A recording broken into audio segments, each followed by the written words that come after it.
Motivation. It's the thing that gets you out of bed in the morning. It's what helps you rise up and attack your day. This simple but strong word has a different definition to everyone in the world.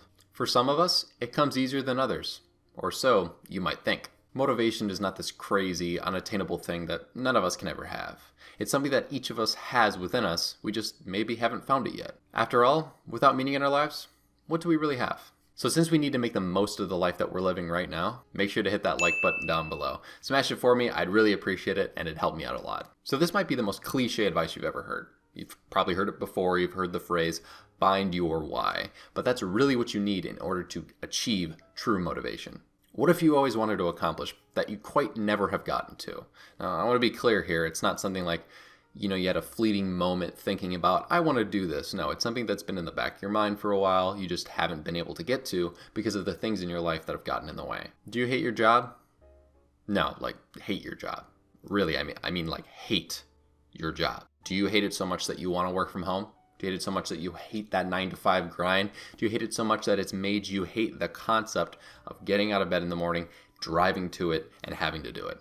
The passion and fire that you feel towards disliking something, whether it be that job or anything else, it's something that you can use to push and motivate yourself. Now you might be thinking, why have I never acted on this thing if it's something that could motivate me? Why have I not taken those steps to do so? There's a really logical reason for that. It'd be hard. As a human, we try to stay in our narrow paths because it's what we are comfortable with, because we're programmed to do things that will literally keep us alive. We do things instinctually that will keep us alive, and what we've been doing beforehand, if we're still alive from it, then that's what we're going to keep doing. But what you need to do is be one of the few people that understands that that is how your mind works, so that you can push through that and motivate yourself to do the things that you want to do. When most people think of motivation, they think of getting themselves to do an individual task. And that is called push motivation. A perfect example of this would be someone pushing themselves to go to the gym and work out, or go and finish a homework assignment. That is a simple push motivation based concept. That is not how anyone should motivate themselves. The problem, however, is when people put personal goals into place, they set it up with push motivation in mind, and they don't even realize what they're doing. When you do it this way, you're not focused on the right thing. But what you can do is you can incorporate something called pull motivation. Pull motivation is the concept of being pulled towards something so strongly that you're constantly motivated to do it. A good example of this is seeing a nice piece of clothing in a window, whether it be a shirt or a dress or whatever it is. People see something that they really like, that's really attractive, and they constantly are pulled towards that thought, or pulled towards, I really think I want to buy that. It's something that's lingering in their minds all the time since they see it, for a certain amount of time at least. The key thing that I'm trying to get to here is that you need to incorporate pull motivation into your goals so that you can constantly feel like you want to do those things that it takes to achieve them. When this is put in place, you will always find the motivation to do the little things that you need to get the work done on your way to achieving your goals. To make an analogy for me as a content creator, I like what I'm doing. Every little thing that I'm doing, whether it be creating videos or blogs, I love doing it. So that's something that's pull motivation. Every time I do it, I love the process. Loving the process is much more important than loving the end goal. The thought of views, subscribers, long-term monetization does not really factor in when I'm doing day-to-day things, because push motivation does not work nearly as well as pull motivation. There's nothing wrong with having goals. I talk about them a lot in my free ebook, 10 Steps to Saving Time and Doing More. But honestly, there's something that is a part of it. It's not the whole. And when you take a look at people that are successful, they're pulled towards their successes. They're not pushed towards, monetization, long-term effects of wealth. It really doesn't factor in as much as they love what they're doing, and they're able to do the things on a day-to-day basis that get them to do those things and achieve their goals. So my number one recommendation for people who want to get out of that 9-to-5 grind, who want to achieve their dreams, is to find a passion that they can monetize. Find a passion where you can clearly say, this is what I want to do, and I'm going to do that because I love it, and every single day I'm going to remember that, and it's going to make it much easier for me to do that thing on a day-to-day basis, rather than just saying, all right, I'm going to get myself to do this because, I'm going to make money from it. Because if that's the case, you're doing the same thing that you would be doing at your normal 9-to-5 job. You're making money there. So you understand what I'm saying here. There's not much of a difference if you go into something with the mindset of, I'm going to make money because normal jobs make you money. So going forward from there, it's no secret that we live a life with billions of other people in the world? Well, motivation should come from within.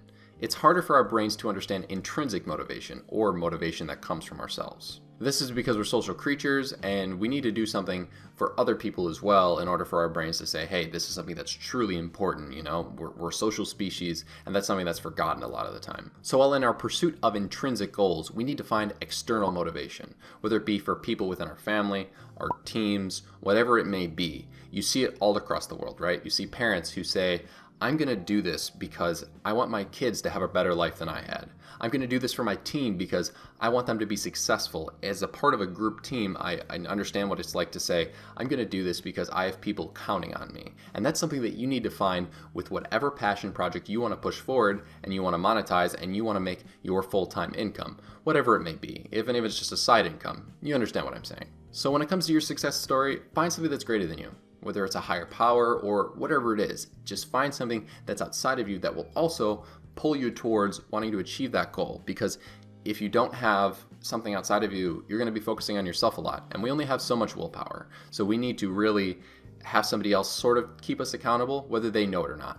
For me personally, my life motivation right now is not only from within, but coming from the concept of I'm going to help people and I want them to be helped. And I want the people around me to have a better life based on what I do if this does end up being monetized. So it's not like it's just, hey, I want to make money. No, that's not really the case. I think that'd be a cool thing, but I can't focus on that or else this isn't really going to work out the way I want it to. And also, it'll reflect in my work. So I think it's something to really focus on of, hey, yes, I'm doing this for myself, but also there are other people involved and those people matter. And that is what's going to push me forward and pull me forward towards achieving my goals. Just as everyone has their own unique set of skills, everyone has their inabilities as well. When trying to tackle daily tasks, there are two ways we can go about it. One way is using the worst things first approach. This method is essentially taking the hardest part of your day, whether it be mental for you or whether you're someone who really can't find the time or the effort to work out. That's what you got to do first in the morning. Whatever you really don't want to do, but you kind of have to, or something that you want to try to start achieving, you need to do it first thing in the morning so that it gets done. There's some research to back why people use this concept. It's because we have something called decision fatigue. As time goes on, our mind gets tired from the constant decisions that we need to make. So by doing the hardest thing first thing in the morning, we're going to be able to achieve it at a much better rate. We're going to do it more often. That's one thing, but we're also going to do it much more effectively. This is a key reason why having a consistent schedule and having a task management system makes you much more productive. It's because it gives you less choices to make throughout the day. Because the more choices our mind makes, the more fatigued we get. It's why you see a lot of people, around 2 p.m. starting to be tired already. They can't focus on what they're doing. They just find themselves with the inability to function at not even max capacity, but like 3/4 of it or even half. It's a good reason doing simple things like laying your clothes out at night, when you've already made a bunch of decisions, is much better than doing it in the morning. It's because when you use like that mental capacity in the morning, you're not letting yourself use the best part of your mind at the beginning. And I'd much rather have a worse outfit, but a more productive work project or side project than the other way around. When you put those clothes together at night, it's probably going to be the same or a little worse, level of quality of outfit. But if you do that the morning of, it doesn't work the other way around. If you do, a hard mental task like trying to build an online side business or trying to work out, you're not going to have that same ability physically or mentally as you would if you had done it first thing in the morning. So the second approach to daily motivation is called morning momentum. This should be used for people who really can't be productive in that first hour of waking up, or even 2 hours. They're one of those people who, they get 8 hours of sleep, they get 9 hours of sleep, and they feel like when they wake up, it's just not happening. They can't focus, they just can't get going. That's how it's going to be for some people. So one way or the other, there's going to be an approach that's going to work for you. Morning momentum is utilizing a schedule in the beginning of your day or a morning routine that has things put in place, to achieve something called positive momentum. So what you can do is set up a very productive morning routine. And in that morning routine, you can put various things that will give you positive momentum. The first thing you could do is set up 2 alarms. All right. And the first one, what you're going to do is you're going to get up.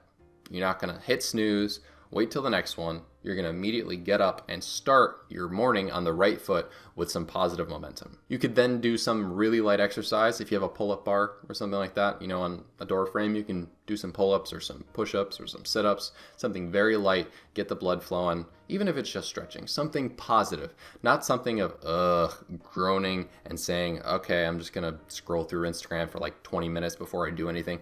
Don't do that. Avoid those things. Then you'll start thinking to yourself, wow, I'm having a productive morning, rather than, doing stuff that's really not worth your time.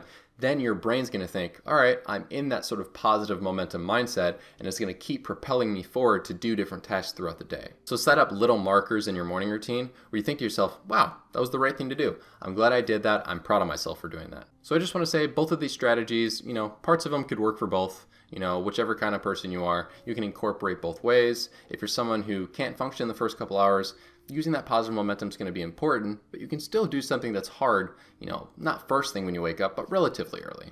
While all of you may not be able to get up at 5 a.m., you'll have a distinct skill set that makes you, you. And I want you to utilize that to the best of your ability and start building a better life for yourself today. So I challenge all of you to find out what's important in your life. Take some internal reflection and think, what's important to me? Who outside of me would benefit from what I'm doing? And think to yourself, what goals do I want to set so that I can achieve a better life? Think about what makes your life worth living. We all have those things there, whether we think it or not. It's in there, and we just got to find the right mindset, find the right motivation, and then use that to push and pull ourselves forward. With that being said, thank you very much for watching this video. If you could leave a like down below, and don't forget to subscribe, I'd really appreciate it. Thanks again, and I'll see you guys in the next one.